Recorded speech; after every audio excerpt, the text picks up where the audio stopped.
नमस्कार.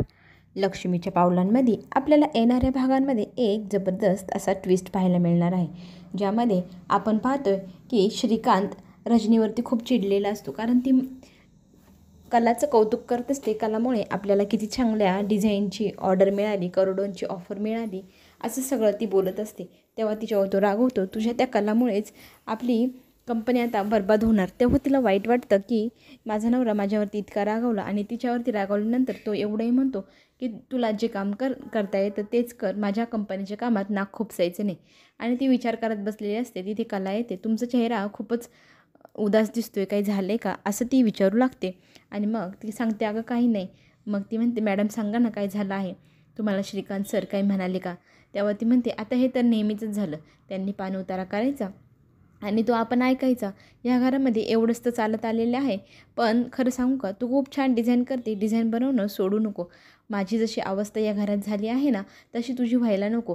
तू तुझ्या मतावर ठाम राहा आणि तुझ्या डिझाईन तू करत राहा. जरी इथे नाही घेतल्या तर दुसरीकडे दे, पण ह्या घरामध्ये लाचारासारखं राहू नको, नाही तर माझ्यासारखी तुझी जिंदगी होईल.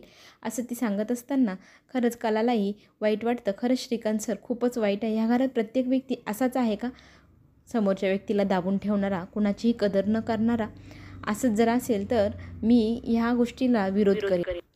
नंतर ती विचार करत असते, मीही जर अशी दबले तर माझीही अवस्था रजनी मॅडमसारखी करून ठेवतील, आणि या घरात मीही धुणे भांडे करणारी एवढीच बाई बनून राहीन. मला माझं स्वतंत्र आयुष्य आहे.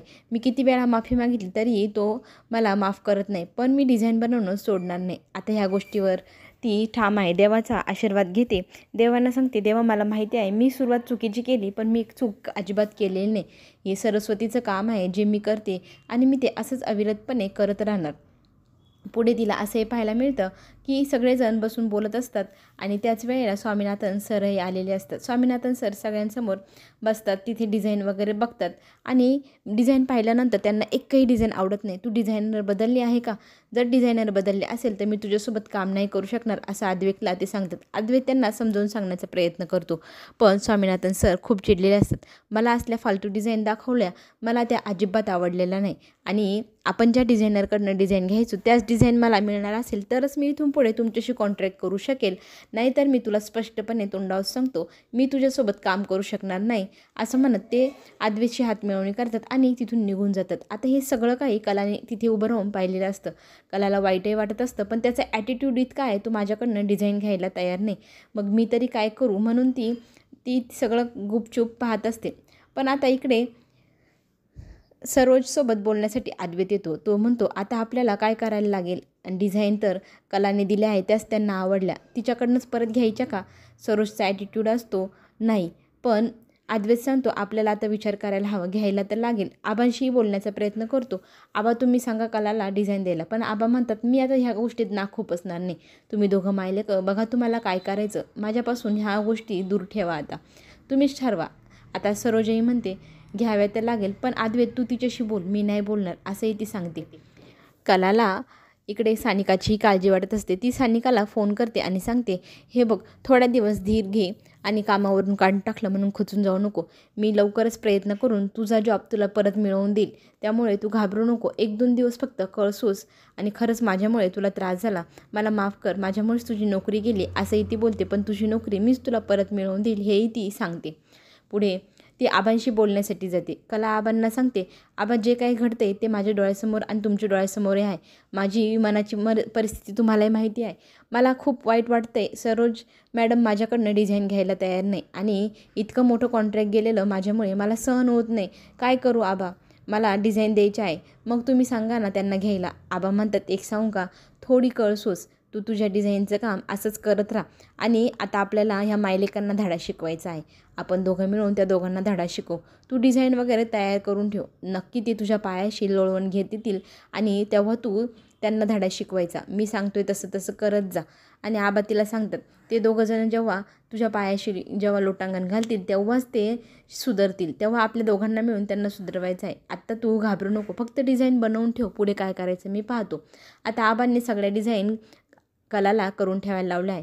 कलाच्या त्या डिझाईनचा वापर होणार आहे. आबा ते स्वतः पेढीमध्ये वापरणार आहे. फक्त आता ह्या दोघा मायलेकांना धडा शिकवायचा म्हणून ते आता थोडे दिवस शांत राहा, असंही सांगतात. कला तिच्या रूममध्ये बसलेली असताना तिथे अद्वैत येतो. अद्वैतला काहीतरी बोलायचं असतं, पण तो तिच्याशी बोलतच नाही. ती ते सगळं त्याची घालमेल पाहत असते. त्यालाही तिच्याशी कसं बोलू, तिच्यासमोर कशी माझी किंमत कमी करून घेऊ, तिला कसं सांगू तू डिझाईन दे. आधी तर खूप ॲटिट्यूड दाखवला, पण तो तिच्यासमोर न बोलताच निघून जातो. कला म्हणते, पाहिलं नाही याला किती ॲटिट्यूड आहे, अजूनही मला बोलला नाही की डिझाईन दे.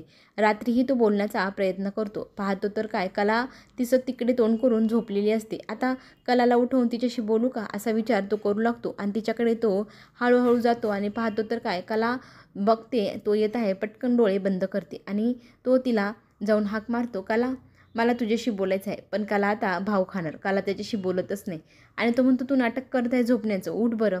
तेव्हा ती म्हणते, काय काम आहे तुझं सांग. काम असेल तर पटकन बोलायचं, नाही तर मला खूप झोप येते, खूप जागरण झालेली आहे आजपर्यंत माझी. तेव्हा तो म्हणतो, माझ्यामुळे झाली का, लपून लपून काम तर तूच करत होतीस, आता मात्र मी तुला सांगत आहे ना. तेव्हा ती म्हणते, काय सांगायचं पटकन बोल, नाही तर मला झोप येत आहे. तेव्हा तो म्हणतो, जास्तच ॲटिट्यूड घेते, वा भाव खाते. तेव्हा ती म्हणते, मग आता भाव खावाच लागेल, जेव्हा मी देत होते तेव्हा तू घेत नव्हता, आता मला नाही द्यायचं तुला माझ्याकडचं काम. तेव्हा तो म्हणतो, प्लीज ऐक ना, माझं एकदा म्हणणं ऐकून घे. मग ती ॲटिट्यूड दाखवत बाहेर निघून जात असते. तेव्हा तिच्या मागे मागे तो धावत जातो, तिला पकडतो, तिचा हात खेचतो, ती पडणार असते, पटकन तिला सावरतो आणि मग तिला म्हणतो, प्लीज मला तू समजून घे आणि तुझ्याच डिझाईन वापरूया आपण आणि माफ कर, मी आत्तापर्यंत तुझ्याशी चांगला वागलो नाही. मग कला म्हणते, असं माफी मागितली ना, मग मी तुझं काम करेल.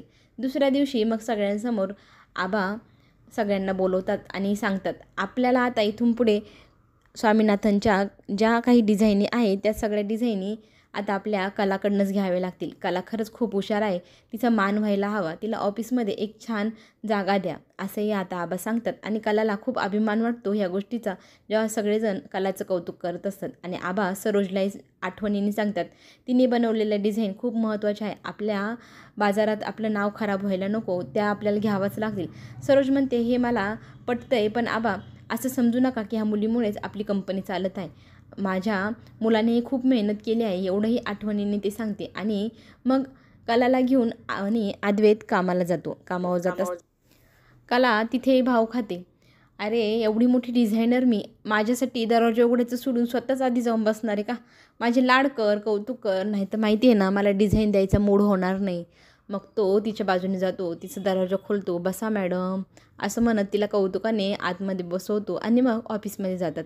ऑफिसमध्ये गेल्यानंतर सानिकाला तिने बोलवून घेतलेलं असतं. सानिका आणि ती दोघी मिळून मग पुढचं काम पाहू लागतात आणि सानिकाला पुन्हा एकदा ती सॉरीही म्हणते, माझ्यामुळे तुझा जॉब गेला, तुला इतकं सगळं सहन करावं लागलं. तेव्हा ती म्हणते, मॅडम असं नका बोलू, तुमच्यामुळेच तर मला पुन्हा आपला जॉब मिळाला आहे. आता स्वामीनाथन सर येतच असतील, आपली पुढची तयारी करून घेऊया. नंतर सगळ्या तिने डिझाईन स्वामीनाथन सरांना दाखवायचं ठरवलेलं असतं. त्या सगळ्या अद्वैतच्या कॅबिनमध्ये अद्वैतकडे दिलेल्या असत्या. मग ते आल्यानंतर सगळ्या नवीन डिझाईन्स तो त्यांना दाखवू लागतो. तेव्हा स्वामीनाथन सर म्हणतात, माझा हिरमोड झाला नाही पाहिजे, त्या फालतू डिझाईन मला पुन्हा दाखवू नको हां. मग तो म्हणतो, नाही सर, आता सगळं नवीन डिझाईनचं कलेक्शन तयार आहे, तेच तुम्हाला दाखवायला बोलवले. मग स्वामीनाथन सर सगळ्या डिझाईन पाहू लागतात. डिझाईन पाहताना मग त्यांना जे हवं होतं ते सगळं त्याच्यात मिळतं. कर्नाटक आणि महाराष्ट्राचा एकदम सुंदर असा मेळ घालून ह्या डिझाईन बनवल्या आहे आणि ह्या डिझायनरला खरंच कळतं मला काय हवं आहे काय नको आहे, म्हणून मला ही डिझायनर मुलगी कोण आहे एकदा भेटायचं आहे. खरंच खूप सुंदर डिझाईन बनवते आणि आपली कॉन्ट्रॅक्ट पुन्हा झाला म्हणून समज, असं म्हणत कॉन्ट्रॅक्टवरती सही करतात. आणि ते सगळं घरी येऊन मग अद्वैत सांगतो की स्वामीनाथन सरांना आपल्या सगळ्या डिझाईन आवडल्या आणि पूर्वीप्रमाणे ते आपल्याशी कॉन्ट्रॅक्ट करणार. आबाही कलाचं कौतुक करतात आणि कलाला सांगतात, खरंच तू आमच्या घराचं नाव राखलंस, मला तुझा अभिमान, असं म्हणत आबा कलाचं कौतुक करतात. पुढे जे काही होईल ते पाहणं रंजक ठरणार. त्याच्यासाठी चॅनलला नक्की सबस्क्राईब करा, म्हणजे नवनवीन व्हिडिओ तुमच्यापर्यंत लवकर पोहोचेल. धन्यवाद.